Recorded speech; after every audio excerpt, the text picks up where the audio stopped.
I can't shake this feeling of exhaustion all the time. I can't even say the word exhaustion. I'm so exhausted.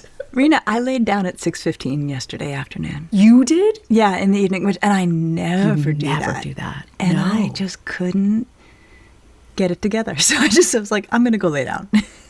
Well, why? I just don't know. It's like my brain is constantly on all the time thinking about how to do what to cook for dinner, or did we clean up this? I've got to finish this for the company. I just like, how do we reset that sometimes? Well, I think summer will help. And one of the sayings in schools that I think is really helpful is the idea of 100 days of May. It's almost like the winter holiday in terms of like all the extra demands, but there's just so much stuff you have to do to get kids out of the school year and get kids into the summer. And so I think part of the exhaustion I'm feeling is like the double life quality of it. I'm trying to help them close down and go to all these events for the end of the school year, which are lovely, while also doing all of this negotiating around, how we're spending the summer, who's where, what are we doing, and then of course like our jobs on top of that. So this is just a very honestly, the word that comes to mind is tedious time. It's a tedious time, Reena. It is. You're right, and it's a good way of looking at it. On top of being exhausted, all of us feel that sense of exhaustion and like my brain isn't fully functioning.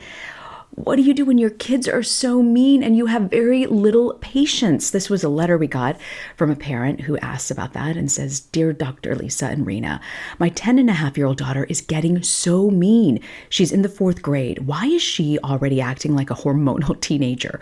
It's worse when she's tired, but is this age-appropriate behavior or is she just mean?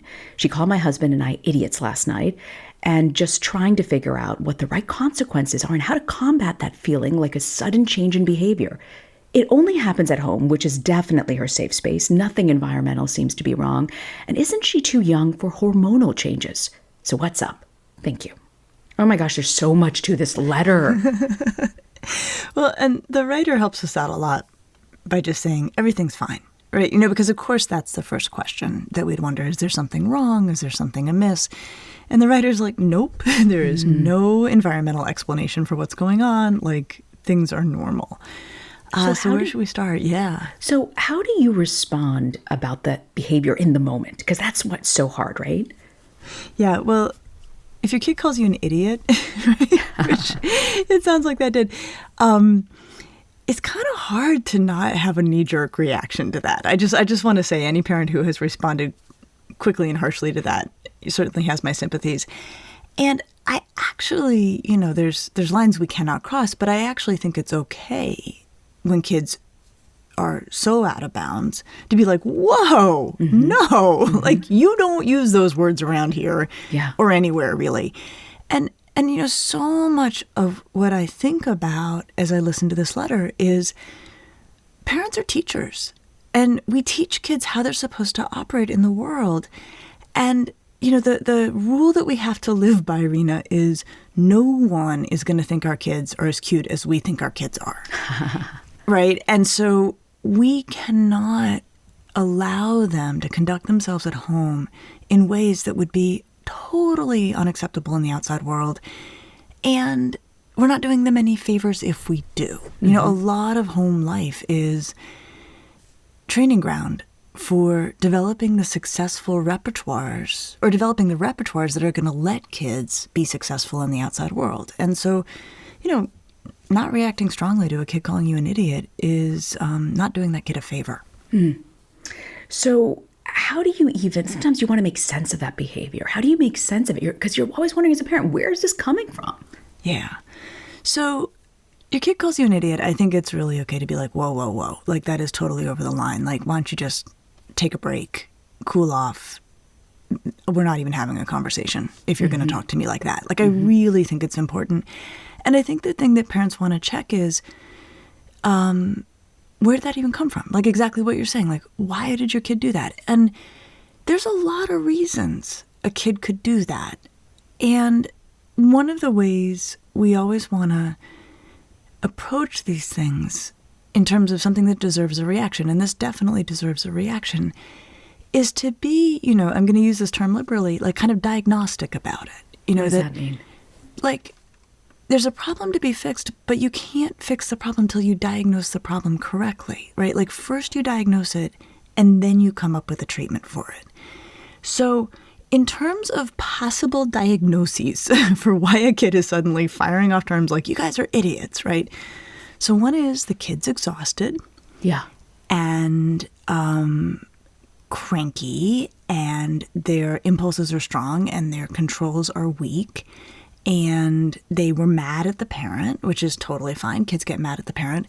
But because they are, the term we use around our house is ropey, like at the end of their rope, like, you know, because they're all ropey, they're all tired. They said something that was totally out of line. So that's one diagnosis. The treatment for that would be like, okay, we do not talk that way. And also you need to go to bed at 8 o'clock tonight and for the next 4 nights. You know, that's one thing to do it. Another diagnosis could be, and I've seen this. Sometimes kids start watching really rude TV. Yes. Have you ever seen this Oh my gosh. Yes, I know that. I know exactly what you're talking about. And then you know this behavior, exactly where it came from. Yeah. And like, Yeah. I've had this happen as a parent. Like, where Yeah. I'll come around the corner and there's stuff that they're watching and I'm like, what is that? Like, that's totally out of line. Yeah. And I have known in families where kids watching a fair bit of those kind of snarky, you know, kind of sardonic, just kind of nasty in a way. You know what I'm talking about. It's supposed to be funny. It's not funny. Where they're watching a lot of that. And then it does start to kind of seep into how they are acting. Yes. And so if that's the diagnosis, I think it's like, okay, you're not watching that stuff anymore. You know, like I'm knocking you back to PBS. you're PBS only for 3 weeks or whatever. Yeah. Because you can't watch that and keep a filter between what you're watching and how you act. You know, so that's another. You know, 4th grade, I'm thinking about like at that age, they just think it's funny and don't know it's not inappropriate or you can't talk to adults like that, right? So in the moment, what do you say to them to get through that what you're watching on TV is not appropriate behavior? Yeah, I think it really does help if you can say, we do not speak this way in this house, and you know that. I think that it's really important for parents to set the standard for how we speak to one another at home.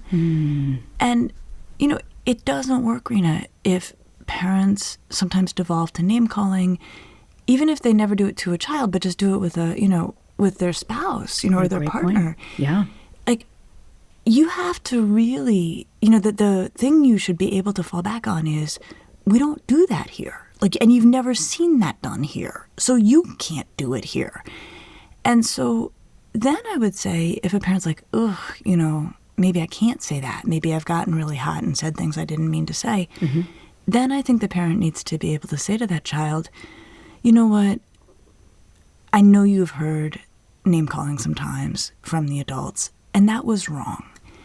And, you know, in the heat of the moment, we may not appreciate that that's wrong. But now that I hear you do it, and I realize you may have learned that from us, we need to reset. Like, that is really not an acceptable way to be with anyone. Wow, that's one of the big things I've always taken away from this podcast is admitting to your child when you are wrong or your behavior is wrong and how valuable that can be for them to hear that. Absolutely, absolutely. Okay, I'm going to throw a third diagnosis on the table here, which is that these are words being thrown around at school, or this is how kids are treating one another at school, you know, presumably at recess, you know, at lunch when people, you know, when adults can't keep a close eye on things. And so after shutting down the behavior, after saying, like, that's totally unacceptable, like, do not speak to me that way, I think it might be worth going back and revisiting that possibility, especially if you know it's not because your kid's tired, it's not because they're watching, you know, snarky TV. I think it might be worth going back and saying, you know, where'd that even come from? Like, we don't even use that word. Like, is that something that, like, kids are saying on the playground? Is it something kids have said to you, right? Where is this from? Wow, I hadn't even thought of that. That's so good. Yeah, because it is strange as a parent where you're like, what is this? Right? And I think it gets at a dynamic that it's sort of interesting. I don't feel like this has come up between us before, and it's a really important dynamic in parenting, which is that sometimes kids will communicate how they're feeling or how something felt by making the parent have the feeling. Wow. Yeah, and it's like subtle and it's unconscious. And I'll tell you a really good example from my clinical practice that just, brings it so much to life. So I was actually doing parent coaching for a mom who, great mom, great kids. But the mom came in and she confessed that she was finding her kindergartner to be incredibly annoying. She was like, I feel really bad. She's like, I love my kid, but right now I'm not always liking my kid. And I was so glad she could just say those words, because I think that's an experience parents have. Like, yeah, totally. Unconditional love. Yeah. Sometimes conditional like. It's so good. And so she was like, my kid's just being annoying. Like, I get her home from school after kindergarten, and like, she's just kind of irritating to be around. And so the mom and I unpacked this for a while, and what we theorized, and then our theory seemed to be borne out by success in our intervention, what we theorized is that it was very annoying for the kid to do full day school. Oh, it was like too much. It was too much. And not that the kid couldn't handle it. Like, it was worth staying in. But for this particular child, and this isn't altogether rare, the full school day was new in kindergarten. Like, all the preschool stuff had been part day, half day, and kind of in that weighed in sort of way. But so to be at school all day, around peers all day, which is really challenging. We have to remember that. I thought maybe this is more taxing on this child than we're appreciating. So my guidance to the mom, I said, when you go home, when your kid comes home and she starts being really annoying, say to her, I'm wondering if being at school all day with all your friends, even though there's a lot you like, I'm wondering if it's annoying to be around people all day long at school. Interesting. So the mom did this and came and reported back, and the kid was like, it is. Wow, interesting. And then they talked about that way in which it's very, very tedious to be, back to that word, tedious. Yeah.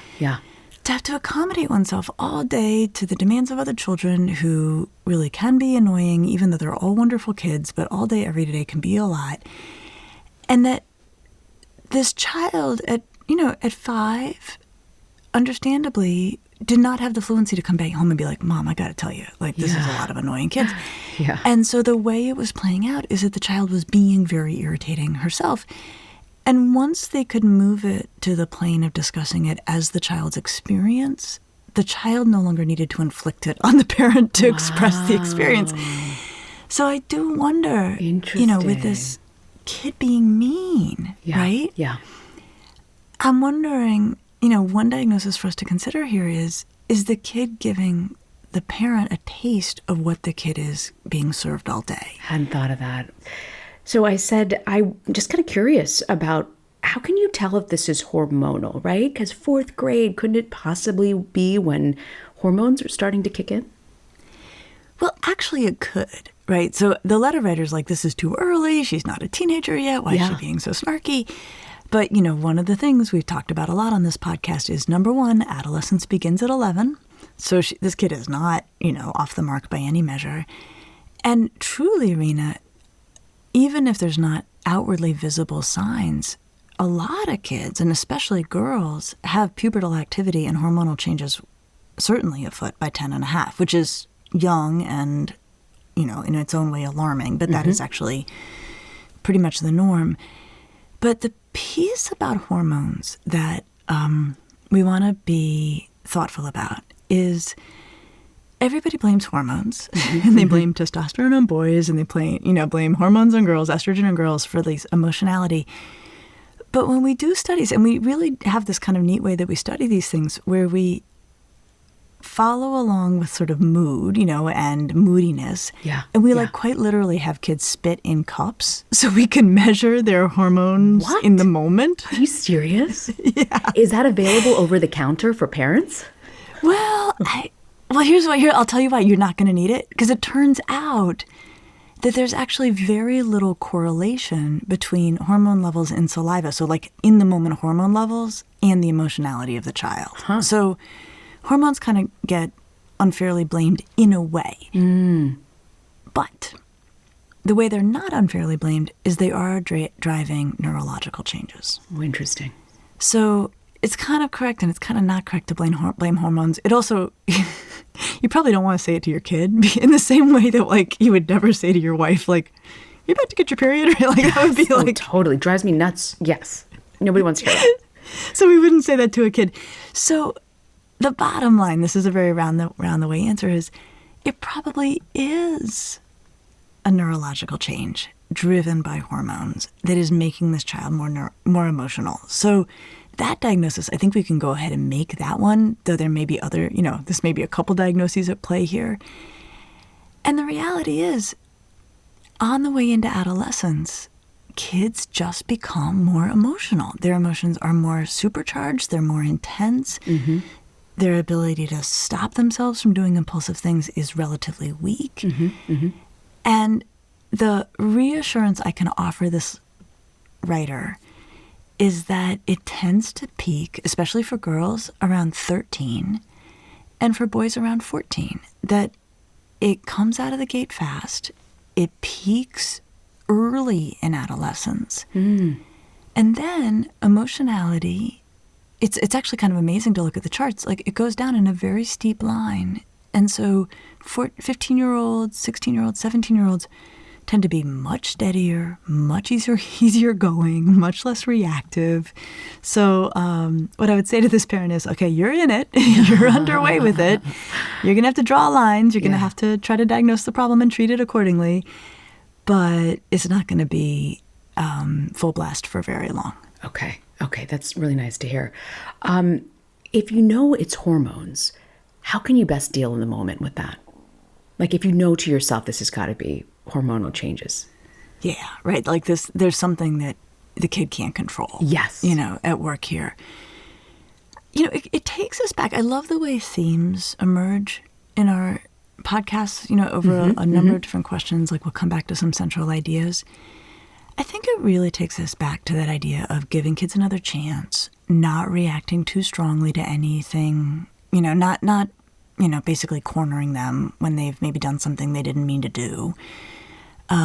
So I think if we're like, it's very clear that there's a lot going on and, and it's not unusual for parents even to see like a surge in this kind of behavior just as they're watching a whole lot of pimples break out across their kid's nose and, maybe breast buds. Like you can, like there's moments in parenting where you're like, I know what's happening here. Right. Like I can see it all at once. And so I think in those moments, what we want to remember is there's a part of the kid that is acting badly and acting in ways that are out of control. And there's always, always, always another part of the kid that's like, what was that? Like, what did I just do? And, my probably number one rule in parenting through adolescence especially is that we have to remember these two sides of our children live, together. And the side of our child that we speak to is the side that shows up for the conversation. So you're saying if you're snapping at them because they're so rude and mean to you, they're going to keep exhibiting that behavior over and over again. Exactly. You're basically engaging the worst side. And so then the alternative is, the kid says, you guys are idiots, right? And so the first thing you do is you're like, whoa, whoa, whoa. Do not pass go. Do not collect $200. Like, stop right there. And then you let it cool off. And I think that's actually really key. And I don't want to blow past that. You need to let things cool down. Like the kid who just said that, they were dysregulated. They were having a moment where their, impulses were really, really powerful. Let that settle. Say to them, can't take let a moment. that settle. I'm so angry with them, Lisa, at that point, and I want to deal with it right away. I want them to know they can't do that to me, and I don't have time to wait to cool off. I know, but it only works better if you do. But you can deal with it right away by saying, like, stop, like, don't do that. But let it cool off. But then come back and say, what was that? And when you say, what was that? you're talking to the part of the kid that's like, I don't know what that was. Like, that freaked me out too. And so all through parenting adolescence, we are constantly aligning ourselves with the thoughtful, broad-minded, kind part of our kids that is really, really there. So I'd almost say to this parent, like, first of all, welcome to parenting a teenager. Let's just name it for what it is. Yeah. And welcome to your new alliance with the better part of your kid. And you're going to ally with this side. You're going to be, tight with this side to try to help them make sense of when they're doing things that are mean or dumb or, just thoughtless. But you're not going to treat your child as though they are mean or dumb or thoughtless. That is so hard. When you say cool off period, like what do I give them, like a day? Do I say, hey, listen, I know you're not in a good place. I'm going to let you cool off and then I'll give you 5 minutes and we'll talk about this. I think I would do it this way. I think I would say to them, that was totally out of line. We do not speak that way. Why don't you give yourself a little time away and you come back when you're ready to have this conversation, because we do need to have this conversation. So I would put it on the child to pull themselves together for however long they need to, also making it clear you're not off the hook. We're having this conversation. But they can still control, like, when we have that conversation. Boy, that is not how I have been doing that in my house, which explains a lot. And I'm sure it's not how I've been doing it, Reena. Like, I think it's all very, it's easy in theory. Like, then there's the actual, like, real life versions of these stories. Oh my gosh. It's so hard, even as an adult, or maybe I should say especially as an adult too, not to react in that moment when you feel so disrespected. And like I mentioned at the top of the podcast, our patience is so low at this point and we are all exhausted. Well, that is exactly it, Reena. And I think, I've been thinking a lot about normal development. And normal development is a bumpy road. Like, there's no getting around that. With or without a global pandemic, normal development is a bumpy road. And here we are all driving down this bumpy road as families, totally worn down, right? Yep. We are just worn down by the conditions of the last 2 years. And what it reminds me of, like, the visual I get a lot is, like, we're going down the typical bumpy road of adolescence and we're in one of those really cool looking Jeeps with no shocks, like the open ones that are, like, so awesome. Totally. And so everything that happens just rattles us. And so we have to acknowledge that. We have to be tender with ourselves. We have to be tender with our kids, because there's no version of the developmental story where it's a smooth road. Like, that's not available to us and doesn't need to be. But anything we can do to try to get our shocks back so that every bump doesn't, shake our bones, the better we'll feel.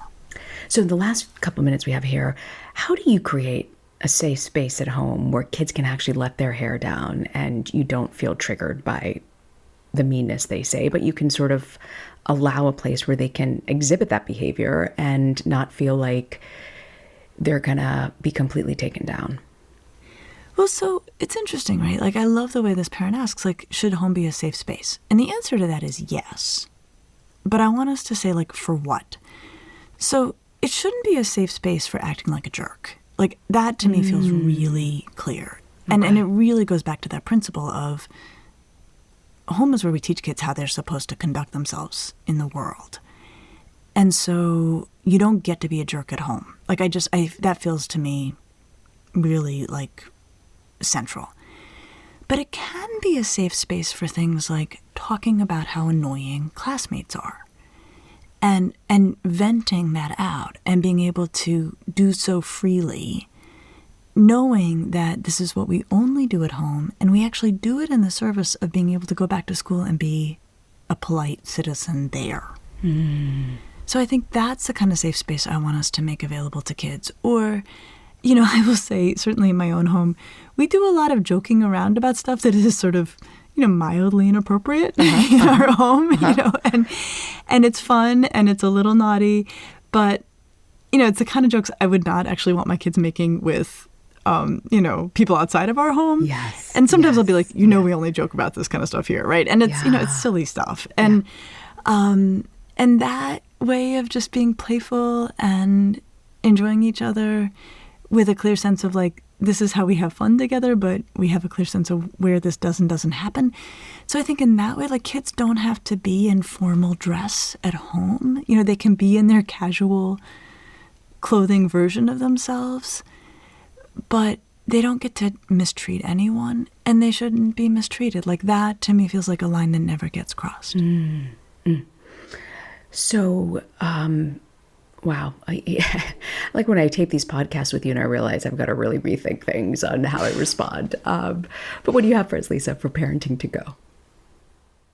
When I talk about us as parents using our behavior to set a standard in the home, it's actually a standard that goes way beyond our home.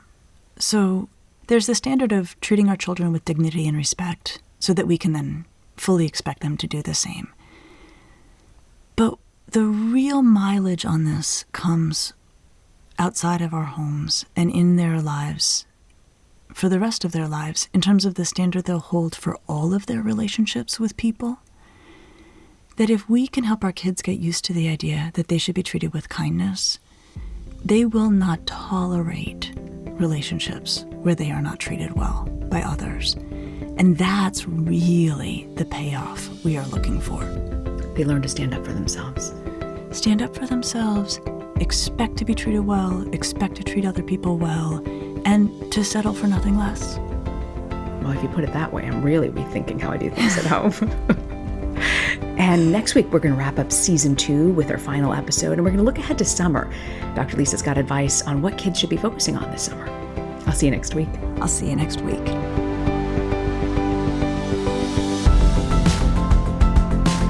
Thanks for joining us. Be sure to subscribe to the Ask Lisa podcast so you get the episodes just as soon as they drop. And send us your questions to asklisa@drlisadamore.com.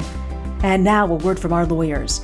The advice provided on this podcast does not constitute or serve as a substitute for professional psychological treatment, therapy, or other types of professional advice or intervention. If you have concerns about your child's well-being, consult a physician or mental health professional. If you're looking for additional resources, check out Lisa's website at drlisadamore.com. We'll see you next week.